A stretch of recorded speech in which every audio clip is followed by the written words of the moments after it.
Hello friends, अगर आप भी अपनी इंग्लिश को इम्प्रूव करना चाहते हो और इंग्लिश अच्छे से बोलना चाहते हो तो इस वीडियो को एंड तक ज़रूर देखना, आपको बहुत कुछ सीखने को मिलेगा। सो फ्रेंड्स, बिना किसी देरी के शुरू करते हैं आज की वीडियो और देखते हैं आज का अपना पहला सेंटेंस। सो फ्रेंड्स, यहाँ पर ये बोल रहा है कि पता नहीं मैंने यहाँ आकर सही किया या नहीं। इस इंग्लिश में बोलेंगे I don't know if I have done the right thing bye coming here. I don't know if I have done the right thing bye coming here, यानी पता नहीं मैंने यहाँ आकर सही किया या नहीं। I don't know if I have done the right thing bye coming here. मुझे पता है कि तुम मुझसे नाराज़ हो और तुम्हें होने का पूरा अधिकार है। यहाँ पर इस लड़के ने इसे धोखा दे दिया था। अब कह रहा है कि मुझे पता है कि तुम मुझसे नाराज़ हो और तुम्हें होने का पूरा अधिकार है। इस इंग्लिश में बोलेंगे I know you are angry with me and you have every reason to be. So friends, यहाँ ध्यान देना, हम यहाँ रीज़न की जगह राइट का यूज़ भी कर सकते हैं। राइट का मतलब भी अधिकार होता है। कह रहा है कि I know you are angry with me, मैं जानता हूँ तुम मुझसे नाराज़ हो, and you have every reason और एवरी राइट टू बी, और तुम्हें होने का पूरा अधिकार है। जो मैंने तुम्हारे साथ किया वो गलत था। What I did to you was wrong. What I did to you was wrong. कह रहा है कि जो मैंने तुम्हारे साथ किया वो गलत था। What I did to you was wrong. मुझे तुम्हें यहाँ अकेला नहीं छोड़ना चाहिए था। I shouldn't have left you here alone. I shouldn't have left you here alone. कह रहा है कि मुझे तुम्हें यहाँ अकेला नहीं छोड़ना चाहिए था। I shouldn't have left you here alone. तुमसे जुदा होने के बाद मुझे एहसास हुआ कि मैं तुमसे कितना प्यार करता हूँ। कह रहा है कि I realized how much I love you after being separated from you. I realized how much I love you after being separated from you. कह रहा है कि तुमसे जुदा होने के बाद मुझे एहसास हुआ कि मैं तुमसे कितना प्यार करता हूँ। I realized how much I love you after being separated from you. तुम कहाँ थी, मैं तुम्हें सारे में देख रही हूँ। यहाँ पर ये अपने दोस्त से कह रही है कि where were you, I have been looking for you all over. Where were you, I have been looking for you all over. कह रही है कि तुम कहाँ थी, मैं तुम्हें सारे में देख रही हूँ। Where were you, I have been looking for you all over.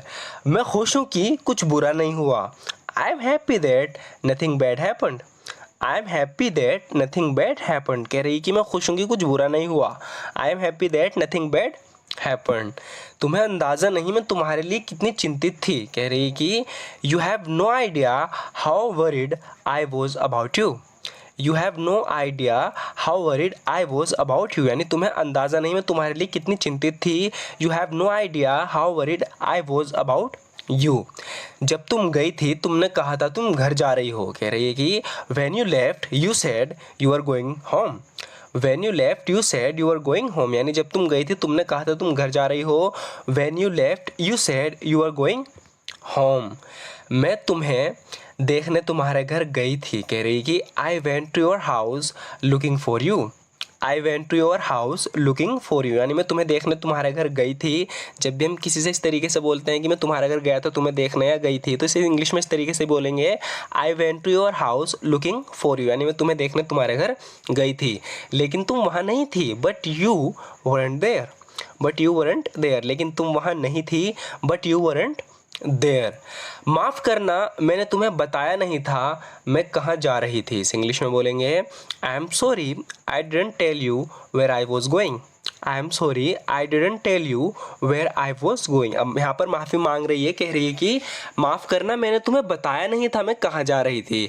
I am sorry I didn't tell you where I was going. मैं अपने बॉयफ्रेंड से मिलने गई थी। अब बता रही है कि I went to meet my boyfriend.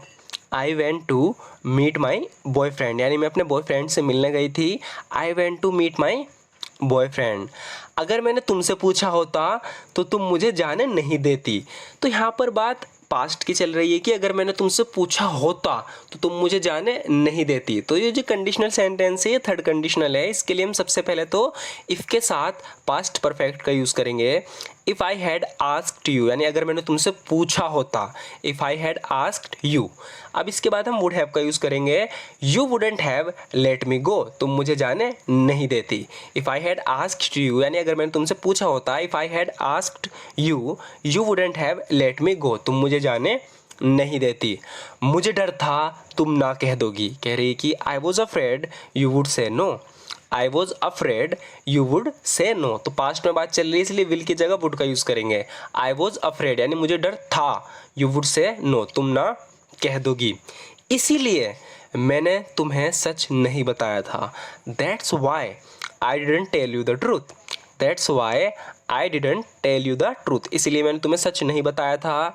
That's why I didn't tell you the truth. मुझे उससे कुछ नहीं कहना है। यहाँ पर किसी के बारे में बात कर रहे हैं दोनों। ये लड़का कह रहा है कि मुझे उससे कुछ नहीं कहना है। इसे इंग्लिश में बोलेंगे I have nothing to say to him. I have nothing to say to him यानी मुझे उससे कुछ नहीं कहना। I have nothing to say to him. जब वो वापस आए उससे कहना मैं उससे मिलना नहीं चाहता। सो फ्रेंड्स यहाँ पर ध्यान से देखना है, कह रहा है कि जब वो वापस आए उससे कहना मैं उससे मिलना नहीं चाहता। इंग्लिश में बोलेंगे when he comes back tell him I don't want to see him. When he comes back tell him I don't want to see him. यहाँ पर सी का मतलब मिलने से है। व्हेन ही कम्स बैक यानी जब वो वापस आए, टेल हिम उससे कहना I don't want to see him मैं उससे मिलना नहीं चाहता। इससे बुरा कुछ नहीं हो सकता। यहाँ पर किसी सिचुएशन को देख के कह रही है कि इससे बुरा कुछ नहीं हो सकता। इस इंग्लिश में बोलेंगे nothing can be worse than that. Nothing can be worse than that यानी इससे बुरा कुछ नहीं हो सकता। Nothing can be worse than that. मुझे यकीन है वो गुस्से से पागल हो जाएगा। कह रही है कि I am sure he will go crazy with anger. I am sure he will go crazy with anger. कह रही है कि मुझे यकीन है वो गुस्से से पागल हो जाएगा। यानी ये बात अगर उसे पता चल गई, आई एम श्योर मुझे यकीन है, he will go crazy with anger वो गुस्से से पागल हो जाएगा। उम्मीद करती हूँ उसे इस बारे में पता ना चले। I hope he doesn't find out about it. I hope he doesn't find out about it. उम्मीद करती हूँ उसे इस बारे में पता ना चले। I hope he doesn't find out about it. हम सब जानना चाहते हैं आप कहाँ थे और किसके साथ थे। इस इंग्लिश में बोलेंगे we all want to know where you were and who you were with.